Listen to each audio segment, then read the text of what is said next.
Okay, it's Monday, which means against my better judgment, it's time to go to Reddit and see what we can find in this hive of scum and villainy. Yes, I'm a day late. I apologize. I come to you now in the squid. Yes, I know. I suppose that means I'll have to wear the squid tomorrow as well, because that also means that the superb owl will also be a day late. So I guess we'll be squid 2 days in a row now. Amazing. So, playing Grand Blue Fantasy Versus today. It's a new fighting game, I know, amazing. And if you're wondering which side I'm on, just look for whichever side has the blue Percy on it. That's probably me. It is me. No one else is a blue Percy. So, first up is, what are the most common situations where I should swap off of Lucio? I mean, Lucio works in, like, pretty much any situation. The only reason, really, that you'd want to switch off of Lucio is just that, like, it's not, like, you just don't feel like it's working this game, really, because, like, he works on all maps with all team comps versus, like, any team comp. There's no situation Lucio is bad in, really.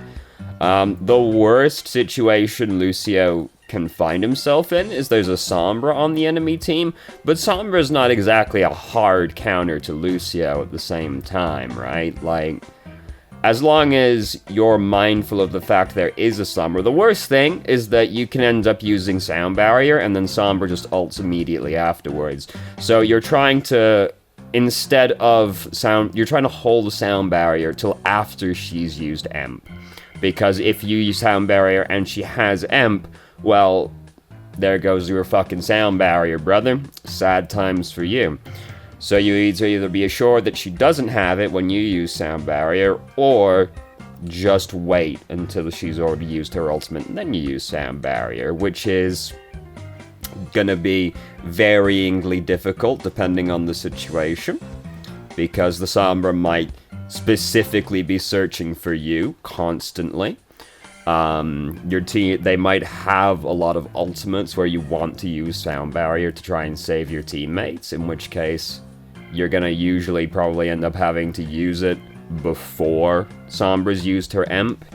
And then invariably, sometimes she will have Emp ready for immediately after you have used Sound Barrier. You know, life will be difficult like that. But that's like the worst situation Lucio can find himself in, and there's still things you can do about it. It still doesn't have to be like, oh, I have to switch off of Lucio, right?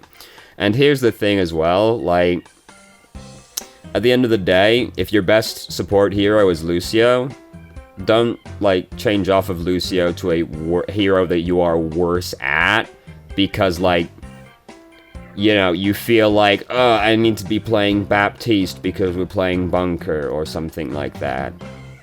And you're, like, not as good as Baptiste. Whatever, just fucking play Lucio. It's not that big of a deal. Lucio's still good in all situations. So, you know, you just, like, basically the only situation it would be worth changing off of Lucio is that you're just like, oh, for some reason Lucio just isn't working out for me today.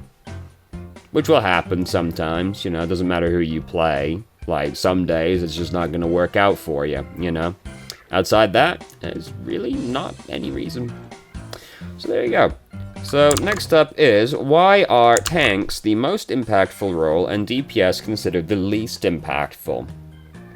I have noticed a pivot in the Overwatch University comments as time has gone by, where some time ago, the most common advice that you used to see, the most common, like, generic advice that you used to see, was just pick a DPS and hard carry. Over time, I have noticed this change to just pick a tank and hard carry, which, just pick a DPS and hard carry was never good advice to begin with, because obviously if you could do that, you would have already done it. And the same is also true of tanks. If you could just pick tank and hard carry, likely you would have already done that. So, it seems unlikely that this will be helpful advice for most people. So the thing is that with DPS, you can it's one of those things where it gets easier as you get higher in SR to carry as a DPS, I think, because you can find yourself in situations where you have gotten a pick on somebody, but you were unable, and like, it was a good pick, you know, now you have the advantage, you could have totally won the fight, but you didn't win the fight because your tanks were too afraid to push through the door, and nobody actually got to capitalize on the fact that you made this big pick, right? Whereas if you are the tank, presumably you are, as long as you are making good decisions, when the pick happens, you can just march yourself in, or you don't need the pick to happen because there are things you can do as a tank regardless of that. But, you know, you can have all the momentum in the world. Hello, my son. If you can have all the momentum in the world, but if your tanks are too afraid to capitalize on that, then you will not capitalize on it, and therefore no fight will be won. But if you're the tank, hey, right, you can always capitalize on the momentum, provided you don't make dumb decisions. Like, basically, tanks get to dictate, like, the pace of the game. So, assuming that you are equally skilled at DPS and tank, then you would theoretically see better results on tank because you are able to march your team through the door. Because we've all been in that situation where you're sat outside Hanamura's gate and you just can't get in because your tanks are just too afraid to actually hold down W.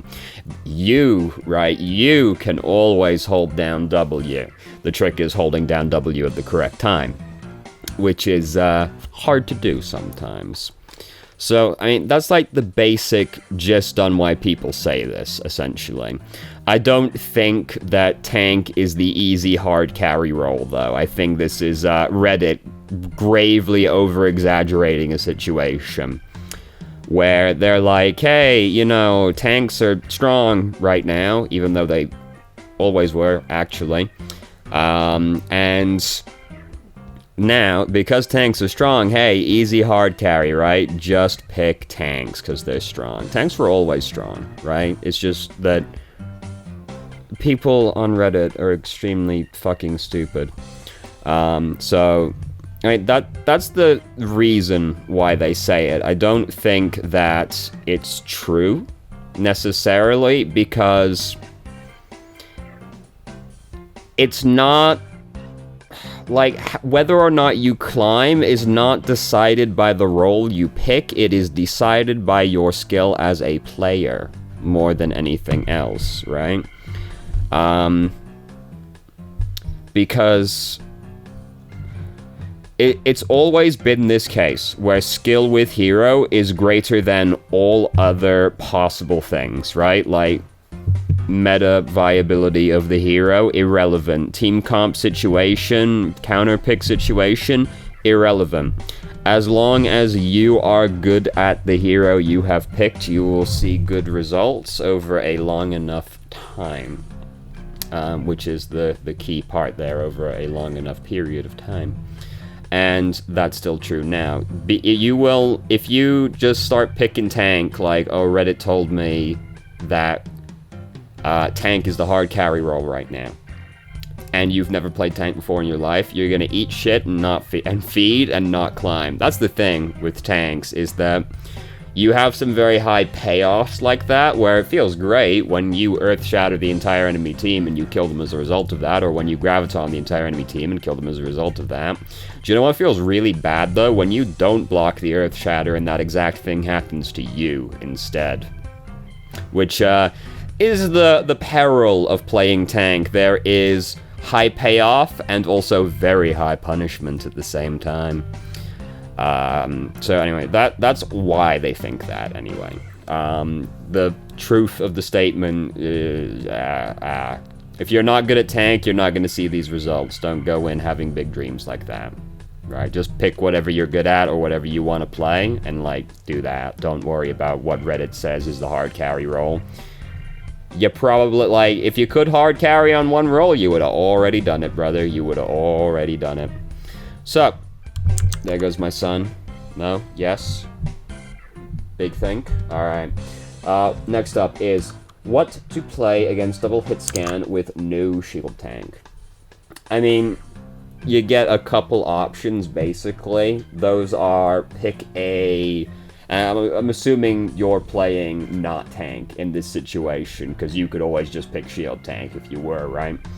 So, like, if you're support, fuck, brother, like, use a lot of cover, essentially. Like, you have to just use a lot of hard cover, and there is, not much else that you can do about it, to be honest with you. Because, like, if you can pick Anna or Baptiste and try to fight them, like, as another hit scan, but you do not have the advantage in these situations most of the time. So, not recommended. Better off just avoiding them as much as you can instead. So if you're playing DPS, you get a couple of options also, which essentially amount to pick Genji, or another flanker. You know, Genji's like generally the best one you can go with, but, you know, pick a flanker and try to just bully them, or pick another hit scan / long range hero and try to fight them like that instead, because, hey, if you're playing like Widow versus Widow, Ashe versus Ashe, whatever, that's just like a straight skill matchup most of the time, right? Like, there are things that can happen to swing it, team comp-wise, but more often than not, if you are playing Widow versus Widow, you can beat the other Widow if you're better than them, right? That's the thing. So, those are your options. Pick a flanker, try and fight them, or try and fight them just, like, straight up with another hit scan hero and just mirror match them. But, you know, that's obviously dependent on you being good at that hero, right? And those are kind of your options from the DPS role. Like, you either kill them, you either bully them by picking a flanker, or you kill them by outskilling them on a mirror match, and that's it. You know, there's other things like, you know, you just play around hard cover as much as you can, you know? Like, just because you have a shield tank, don't have a shield tank, doesn't mean there aren't walls that you can be using, you know? You can always find a wall or a post or something to hide behind instead, and hey, that's like having a shield tank in front of you, but it has infinite hit points and it will never take its shield down on you unexpectedly. So, that's kind of your options. There you go. You know? There's no easy answer, unfortunately. Other than just pick tank and pick the shield tank. You know, I guess there's always that. Next up is Zenyatta a good hero? So, there was somebody in the thread that, like, it was a much longer comment than this, but I think that the opening tagline of it kind of, like, gets the point across. If the roles were tank, DPS, healer, Zen would be the worst healer by a mile. But conveniently, the three roles are tank, DPS, support instead, which is not the same thing as healer necessarily. Zen's healing is awful, and that's the problem, right? Is that you can end up in situations where it feels like you just can't keep up with the damage that's being put on your team. You know, because you have Zen as one of your healers. If you got like Zen Lucio, oh god, that's a tragically low amount of healing there, brother. So, that's bad. But the thing is with Zenyatta is that he has fantastic utility. The difficulty is having a team that's going to take advantage of the utility that you bring, right? Zen is significantly worse in lower SR compared to higher SR for two main reasons. First off, Zen is the most vulnerable support in the game by a mile, right? Like, if somebody jumps on you, your only option is kill them before they kill you, or hope someone helps you, right? Those are your options. Low SR, not that many people are going to be helping you, right? But as you get higher, you're more likely to have people help you. Similarly, low SRs, people are very bad at focusing the person that you've put your Discord orb on. If you're a low SR, you're also probably moving the orb around a lot more than you should be, but that's an independent issue to what we're talking about. So, you know, and then as you get higher SRs, people get a lot better at focusing the person that you've put Discord orb on. So it gets easier as you climb, essentially. But Zen is fine. Like, Zen's fine.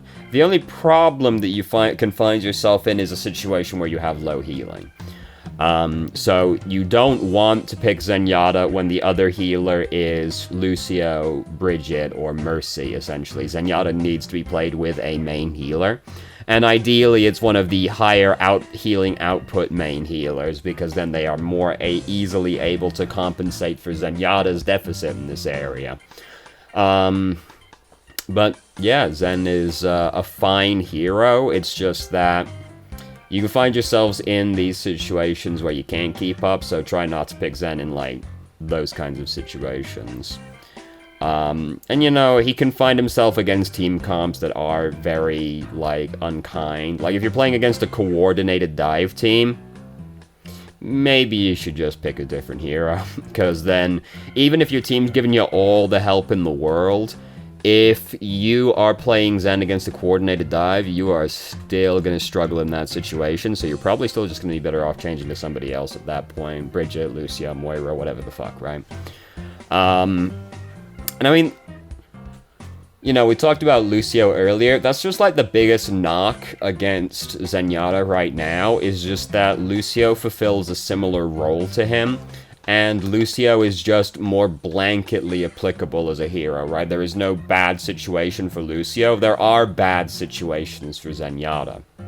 And they fill a similar niche, which is they don't have great healing output, but Lucio's healing output is better than Zenyatta's. They both have lower healing output. Lucio still beats him. They are mainly picked for the utility that they bring, though, instead of their healing, and the fact that they have a defensive ultimate. We still don't have many defensive ultimates in the game. We still only have Sound Barrier and Transcendence, and you could count Baptiste's Lamp, but it is a little hard to do so. Comparatively, it doesn't compare to Trance and Sound Barrier, right? And then the best you get outside of that is like Bio Grenade plus Moira healing or something, right? Which is still like a lot of healing output. So that's the thing, is that like they have the shared utility, they have the shared feature of being mainly picked for their utility and their defensive ultimates, but Lucio is just more blanketly good. So that's like the biggest knock against Zenyatta, but there is nothing wrong with him outside of the low healing output and vulnerability to dive. So, no, he's fine, and like you can definitely still play Zenyatta and do fine on him, because again, skill with hero tops all other things. Doesn't matter anything else, all that matters is if you're good at the hero. That's true with Zenyatta as well. So there you go. Short answer, yes, he's fine. He's a good support, he's not a good healer. So next up is, why, sorry I punched the microphone, why is feeding the enemy team as a Roadhog bad? So this is indeed one of those situations where I mainly picked this because I kind of just wanted to make fun of the person. So, what the person said was, and this is a quote from their post, "Meanwhile, 3 or 4 opponents also got ult charge out of the damage they did to me, but I got all the ult charge on my end from the damage, whereas they divided the ult charge up amongst themselves," right? There was more to the post than that, but that was the one excerpt that I decided to take as being really good. Yes, I may have fed 3 or more of their teammates, but I got all of the healing ult charge for myself, whereas they had to share the damage they did to me. So, you know, the main issue with that argument is that Whole Hog is a pretty bad ultimate, right? Like, it doesn't compare to basically most other ultimates in the game, right? Almost every DPS ultimate is better than Whole Hog, and the ones that, like, aren't are debatable situations instead, right? Where, like, you could argue, like, something like Barrage is worse, right? Or you could argue Deadeye is worse than Whole Hog, but, you know, you're still arguing it, right? Like, Roadhog, and then Roadhog's ult is definitely worse than, like, basically all other tank ultimates except for the Bongo. It's definitely worse than Dragon Blade, you know? Like, there are a lot of things. And then, like, you're feeding the enemy supports as well. So, like, Trance, Sound Barrier, those are getting built up, you know? Like, there's a, like, just because you're getting all the ult charge from you using Take a Breather doesn't mean that your ult is an equivalent exchange, right? Like, you getting 10% more ult charge than their Genji doesn't matter because Whole Hog is not as good as Dragon Blade, brother. It's just not. So, you know, that's the main issue, is that, yes, while you are getting all that ult charge, your ult's not very good. So, don't feed the enemy team as Roadhog. Which seems like it should be quite obvious advice, but, you know, even the person opened with, like, it seems like it should answer itself. But consider that I get all the ult charge. No, don't do that, though. It's definitely still bad. It's bad to feed as any of the tanks. Like, that's the thing, is that all tanks have this issue, where you are the biggest source of ult charge to the enemy team, and you want to try and mitigate that as much as you possibly can. Roadhog players, though, have a tendency to go extremely out of position because they're looking for a big hook play or something, or they just don't. They're just like, hey, dude, I am gonna heal this up, no big deal. Like, if something bad happens to me, I'm gonna get out. It's gonna be no big deal.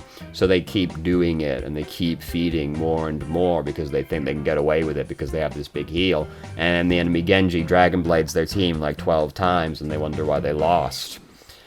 So, yeah, don't do it. It's bad. So, anyway. You know, that's one of my spiteful ones. Next up is, what is the state of Pharah right now? Basically good in low SRs versus or uncoordinated teams, and gets steadily more niche as you climb in SR, because Pharah is always going to dunk on an uncoordinated team, and this is true at all SRs. Like, the more uncoordinated the enemy team is, the better for Pharah. Because as soon as multiple people start working together to try and get you, life becomes just exponentially more difficult for you as Pharah. So, uncoordinated, doesn't matter the SR. If you're playing against an uncoordinated team, Pharah is always going to dunk on them. And low SRs, people are just worse at dealing with Pharah. You know, that's an obvious thing. This is not to say Pharah becomes unusable in lower SRs. You just have to or at higher SRs. I think I said that the wrong way around. Whatever. As you climb, like, Pharah doesn't become unplayable. You just need to adjust your playstyle to compensate, which is doing a lot more peeking. If there's hit scans, you have to try and play around them as much as you can, which it's not like one-to-one. Just because they have Widow doesn't mean you have to change off of Pharah, right? It just means you have to adapt to the fact there's a Widow there and play around the Widow, which means try and sneak up on Widow, which varies on difficulty depending on the map, and try and play around cover, wait till Widow's attention is divided elsewhere, then dunk on the Widow while she's distracted. You know, there's still things you can do, even against a good Widow as Pharah. You just, you know, Pharah players tend to be bad at adjusting their playstyle.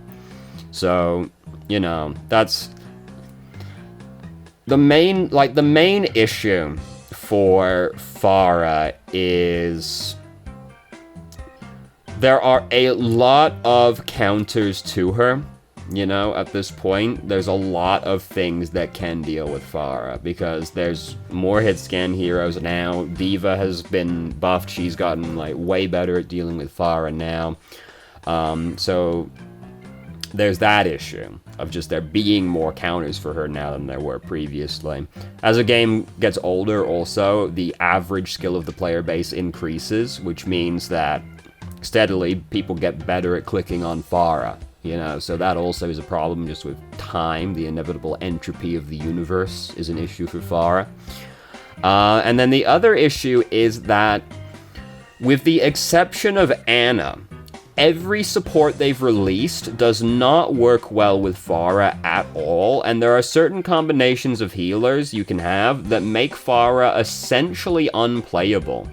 Not strictly unplayable, there's still things you can do, but it's undeniable that if you're playing with Baptiste, Moira, Moira Lucio, Baptiste Lucio, something like that, then it is undeniable that you have less value as Pharah, because it's undisputable you have to play less aggressive with those combinations of healers, because they just can't do anything for you unless you come to them.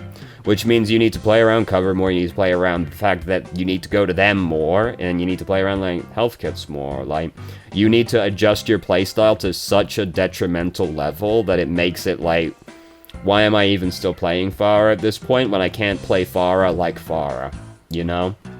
So, like, I would say that's more the issue than anything else, because people hold up the fact that, Pharah has more counters now as being the biggest knock against her.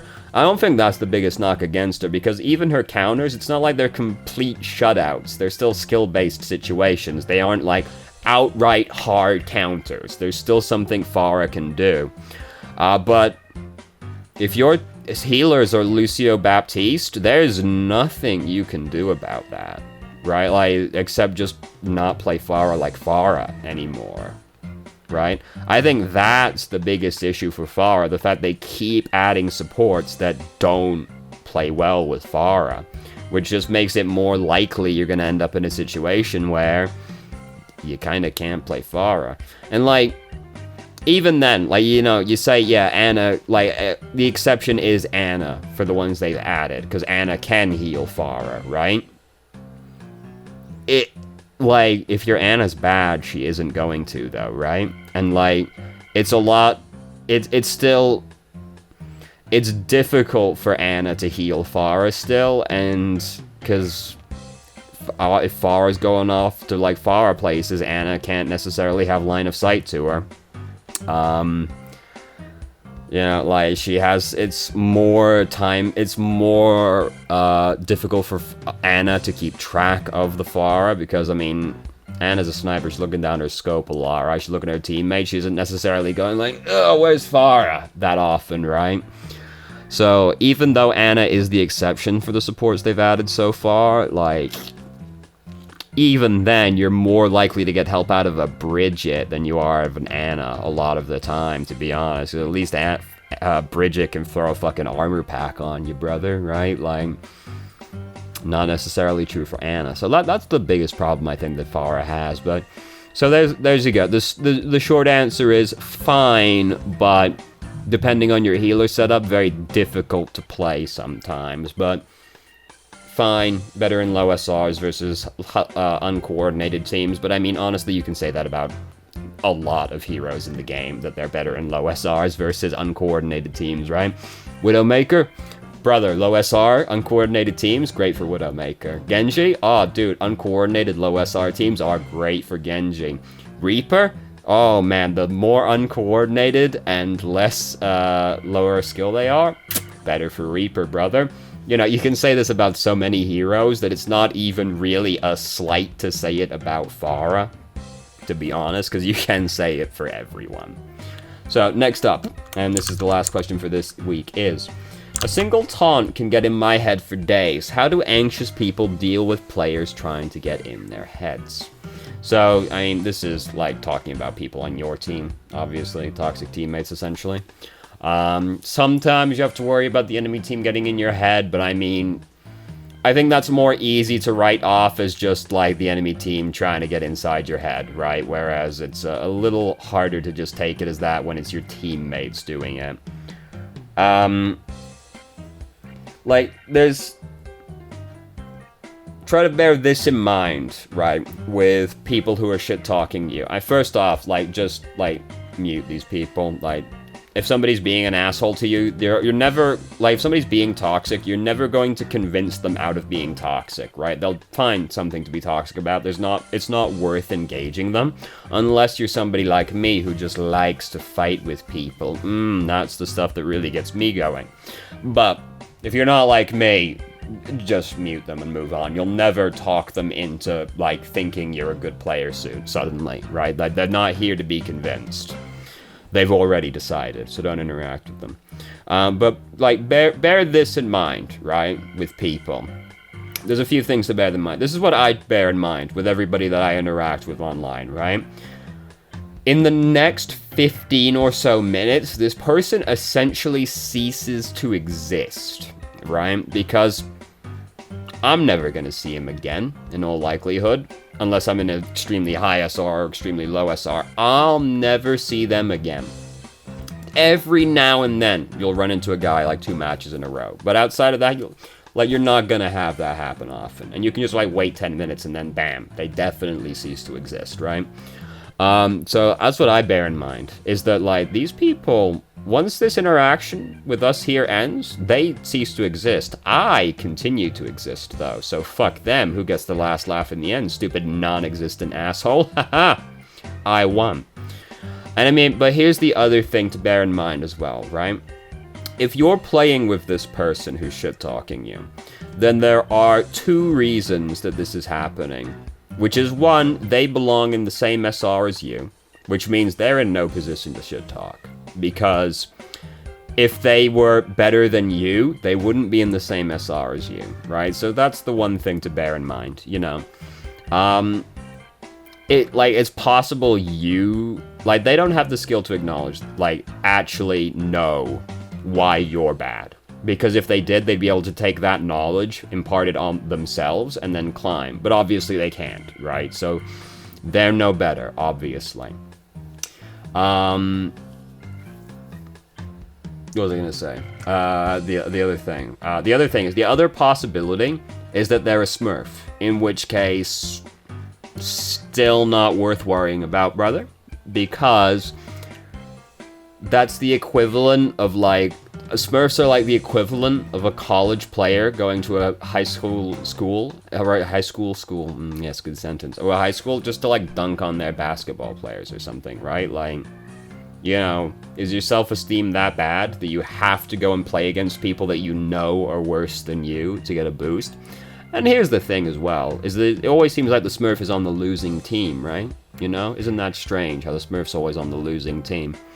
In which, so, if they're a Smurf shit-talking you for losing the game, then that's even worse than the alternative of them just being in the same SR as you, right? Because at least they don't know better. Whereas if the Smurf is on the losing team and they're blaming you for them losing, they should be able to make up for any deficit that you are bringing to the team because they're better, right? They should be able to make up for this, but apparently they can't. So that's very suspicious, isn't it? How this Smurf, one way or the other, can't make up for you. You lost them the game even though they should be a Masters player, right? Why can't they beat the silver team, though? Because of you? That's weird, how the master player lost like that, isn't it? Maybe don't take that person too seriously either, you know. All easier said than done, of course, you know. I have anxiety, I know how it is. You can't just write these things off like this that easily. It's easier said than done. But, you know, try and bear that in mind, and, you know, hopefully that helps. So there you go. That's the last question for this week. We gotta wait for the game to end now. Won't take as long as it does for fighters, though. These games are a lot shorter, as I'm sure you've noticed. Grand Blue Fantasy Versus, pretty good game. I've been having fun. I like Percy. The main reason is that, to be honest with you, all of his buttons are very similar ranges to Android 21, who I've put a lot of time into on fighters. So I kind of started playing Percy and went, I get it. Yeah, I get it. As soon as I did the heavy, and it's just this wide sweep with the sword, I was like, oh, that's like Android 21's tail. Sick. You know, and I just generally like the more, I don't like someone like Charlotta, because she's a Rushdown character. I don't like that. I don't like Rushdown characters. Don't like Lancelot. I like the more, boring, neutrally characters, to be honest with you, which is what Percy is. But I don't like the boring characters like Gran, because, who plays Street Fighter to play Ryu? Right? Real talk. Who's playing Street Fighter to play Ryu? Nobody. Pretty good game. Recommend it, though. If you are new to fighting games, Grand Blue is a very good fighting game to start with because it has a lot of things that accommodate newer players. It has a really good tutorial for one thing, but that's usually true of Arc System Works games. And then there's simplified inputs for all the specials, so you don't have to do the motions, which is usually an issue for newer players. There's a block button, rather than having to hold back. This is a bigger deal than you think it is, because you can't get crossed up if you have a block button. You can get crossed up if you have to hold back, so that removes an issue there, you know. There's combos are very short for the most part, you know. Everybody has an invincible ability that gets them out of trouble in a panic, you know. There's it's a very newbie-friendly fighting game. I recommend it if you want to get into fighting games but have always been turned off because of the difficulty. This is a good one to start with. Still gonna be hard, you know. Fighting games are just hard to learn how to play, and you're gonna still lose a lot. Unfortunately, that's an immutable fact of the game style. But for what it's worth, way friendly for new players. So anyway. Thank you very much for watching. If you did, if you have any questions, feel free to ask. More than happy to answer. If you haven't already, you can join our Discord, ask questions more directly, and have a conversation about them, or just shitpost with us. Start streaming on Twitch Thursday, Saturday, Sunday, 8 p.m. EST till 11 EST. There's a link to the channel in the description. And if you managed to make it all the way through the video and somehow still enjoyed it, please like the video and subscribe for more content of middling quality in the future. Oh god, excuse me. And I hope you found the video helpful.